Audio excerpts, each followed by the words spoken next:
મિત્રો, ઓમ નમઃ શિવાય. આપણે શ્રી યોગ વશિષ્ઠ મહારામાયણમાં વૈરાગ્ય પ્રકરણ આખું જોયું, મુમુક્ષુ પ્રકરણ આખું જોયું. આજે આપણે આગળ જઈએ છીએ ઉત્પત્તિ પ્રકરણ. હવે ઉત્પત્તિ પ્રકરણમાં શું આવે છે એની પ્રસ્તાવના આપણે જોઈએ કે એમાં આવે છે શું. તો ઉત્પત્તિ પ્રકરણ છે, એમાં હું અને તુંથી લઈને આ સર્વ દ્રશ્ય જગત એ માત્ર મનનો જ વિલાસ છે. વાસ્તવમાં એ કંઈ જ નથી, કંઈ પણ નથી એ કહેવામાં આવ્યું છે, સમજાવવામાં આવ્યું છે.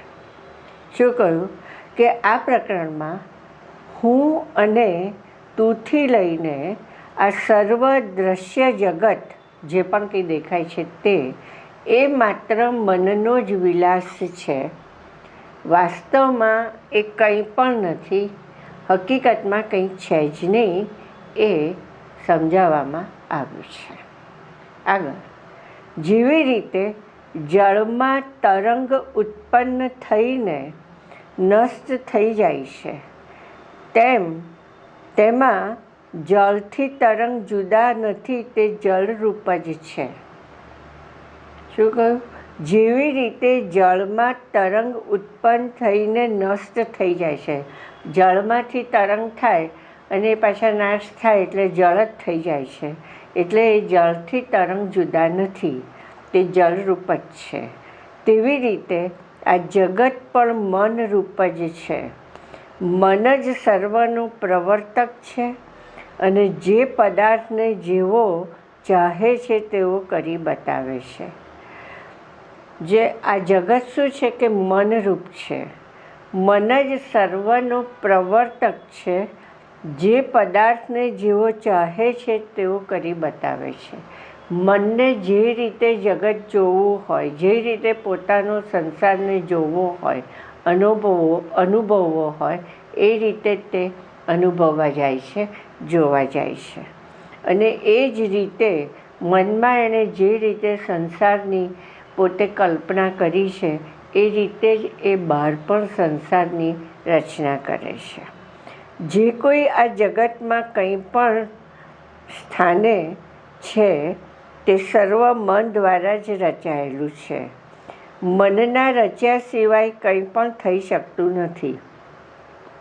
માટે જો મન શાંત થઈ ગયું હોય તો પછી જગત કંઈ પણ બાદ કરી શકતું નથી.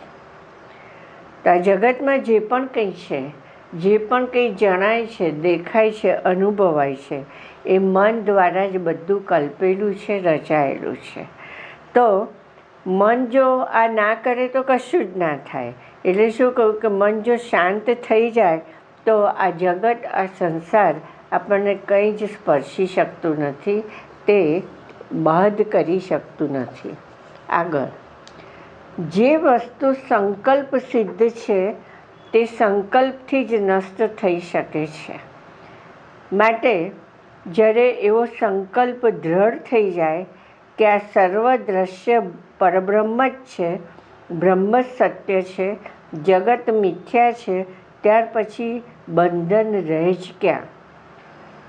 જે વસ્તુ સંકલ્પ સિદ્ધ છે, એટલે કે આપણે જે પણ કંઈ કર્યું છે, પોતાનો સંસાર, એમાં પહેલાં સંકલ્પ કર્યો છે કે હું આ કરવા માગું છું ને હું આ કરીશ, કરીને જ રહીશ. આ સંકલ્પ કર્યો છે અને પછી આપણે કઈ રીતે કરવું એ કર્મ એ વિચાર્યું છે. તો જે વસ્તુ છે સંકલ્પ સિદ્ધ જ છે.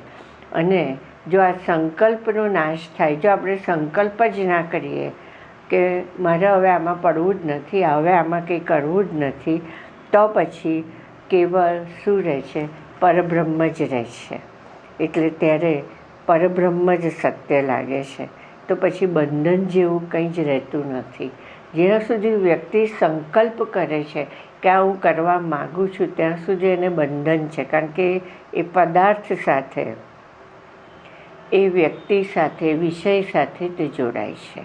એટલે આગળ એમ કહે છે કે માટે સંસારની વાસનાનો ત્યાગ કરીને તથા પરમ પુરુષાર્થથી મનને જીતીને યોગની ઉચ્ચ ભૂમિકા રૂપે પરમપદને પ્રાપ્ત થવું એ જ આ પ્રકરણનો સિદ્ધાંત છે. જેમ સંકલ્પ કરીએ તો પછી સંસારની રચના થાય છે, એમ આપણે સંકલ્પ ના કરીએ તો પછી કંઈ થતું નથી. તો પછી વાસના જે છે, આપણે નક્કી કરીએ છીએ કે આ તો હું કરીને જ રહીશ, તો આ કરીને જ રહીશ આવી અનેક જાતની વાસનાઓ છે કે આ કરીને જ રહીશ, આ કહીને જ રહીશ, આ તો હું મેળવવા માગું જ છું. આ બધી વાસનાઓ છે. જ્યાં માગું જ છું, કરવા માગું જ છું, કરીને જ રહીશ, આ આવે છે વાસના છે. તો આ વાસનાનો જ્યારે ત્યાગ કરીએ તથા પરમ પુરુષાર્થથી મનને જીતીને, અને એની માટે આપણે પુરુષાર્થ કરવો પડે. કારણ કે આપણને જે કામના વાસના આપણી અંદર ઉત્પન્ન થઈ છે એ જ આપણને હેરાન કરે છે. એ આપણને શાંતિથી બેસવા નથી દેતી અને હકીકતમાં આપણી અંદર જે પરમ આનંદ, પરમ સુખ, શાશ્વત શાંતિ રહેલી છે એને અનુભવવા નથી દેતી. તો પછી એ પરમ પદ જે છે તેને ઉત્તમ પુરુષાર્થથી જીતવાનો છે. અને યોગની ઉચ્ચ ભૂમિકા રૂપી, એટલે યોગની ઉચ્ચ ભૂમિકા રૂપી પરમપદને જીતવાનું છે. અને એ જ આ પ્રકરણનો સિદ્ધાંત છે. આ જગત સંકલ્પની વૃદ્ધિથી વૃદ્ધિ પામે છે અને ક્ષીણતાથી ક્ષય પ્રાપ્ત થાય છે. જ્યાં સુધી સંકલ્પ કરીએ છીએ ત્યાં સુધી જગત એટલે કે સંસાર વધે છે. સંકલ્પ નથી કરતા તો એ નાશ પામે છે. તો આ પ્રકરણમાં દ્રષ્ટિ સૃષ્ટિવાદને ઉત્તમ પ્રકારે નિર્દેશ કરવામાં આવ્યું છે અને એમ સિદ્ધ કરવામાં આવ્યું છે કે સંકલ્પને લીધે જ સંસારનું ભાન થાય છે. અર્થાત ચિત્ત એ જ સંસાર છે. જ્યારે સંકલ્પનો નાશ થઈ જાય છે ત્યારે સંસારરૂપી તૃષા પોતાની મેળે જ નષ્ટ થઈ જાય છે.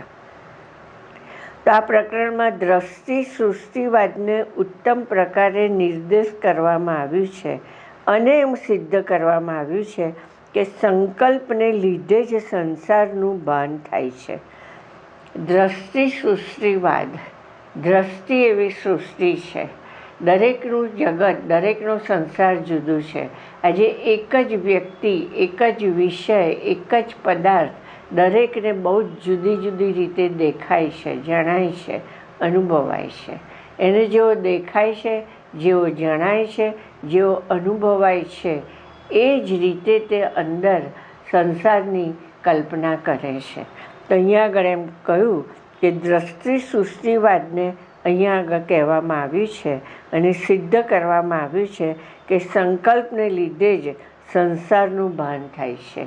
કે જ્યાં સુધી આ સંકલ્પ છે કે આ મારું છે, આ મારું નથી, આ હું છું, આ તમે છો, આ મારા નથી, આ બધું તમારું છે, આ બધું હું, તું, મારું, તારું, આ બધું સંસારનું ભાન સંકલ્પને લીધે થાય છે.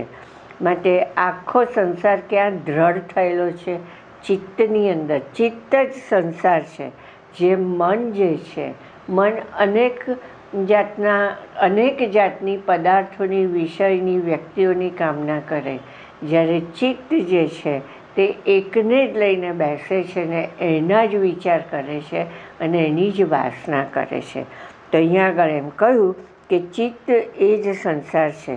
જ્યારે સંકલ્પનો નાશ થઈ જાય છે ત્યારે સંસારરૂપી તૃષા પોતાની મેળે જ નાશ થઈ જાય છે. જ્યારે વ્યક્તિની અંદર કોઈ જાતનો સંકલ્પ રહેતો નથી કે હું આ કરવા માગું છું, આ કરીને જ રહીશ, આટલું તો મારે જોઈએ જ, આટલું મેળવવા માગું જ છું, આ બધું જ્યારે નાશ થઈ જાય છે ત્યારે પછી એ સંસારની જે તૃષા જે છે, સંસારરૂપી તૃષા જે છે, જે એની મેળે નાશ થઈ જાય છે.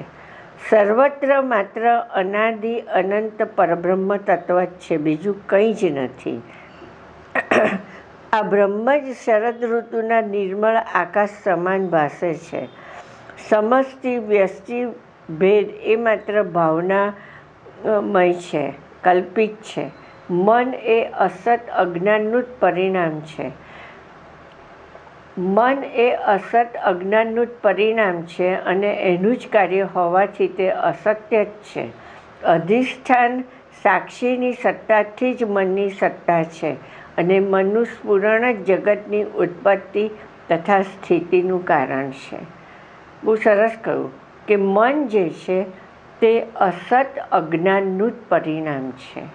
મન કેમ છે? વિચાર આવવાનું કારણ શું છે? કે હજુ આપણે પરમાત્મામાં સ્થિર થયા નથી, બ્રહ્મમાં સ્થિર થયા નથી, હજુ બુદ્ધિ સ્થિર થઈ નથી.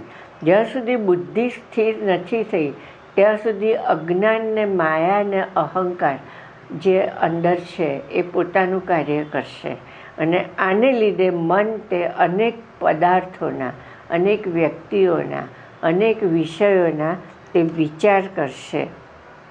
અને આ જે મન જે છે એ આમ અસતનું જ કાર્ય છે. એટલે અસત જ છે. મન જે અસત્ય છે એ આપણને ખોટી ખોટી જગ્યાએ ખોટા ખોટા વિચારો આપણને કરાવે છે અને ખોટા નિર્ણયો, નિશ્ચયો કરાવે છે, બુદ્ધિને ખેંચીને લઈ જાય છે અને પછી આપણે એમાં ને એમાં રહીએ છીએ કે આટલું આજે કરવું છે, આટલું હું પછી કરીશ, આટલું હું 2 મહિના પછી કરીશ. એમ કરતાં ક્યારે આપણું આયુષ્ય, આ શરીરને ક્યારે અંત પામવાનું છે તો કંઈ જાણતું જ નથી ને કેવી રીતે પામવાનું છે, કારણ કે એ તો ગમે ત્યારે એને ગમે તે થવાનું છે.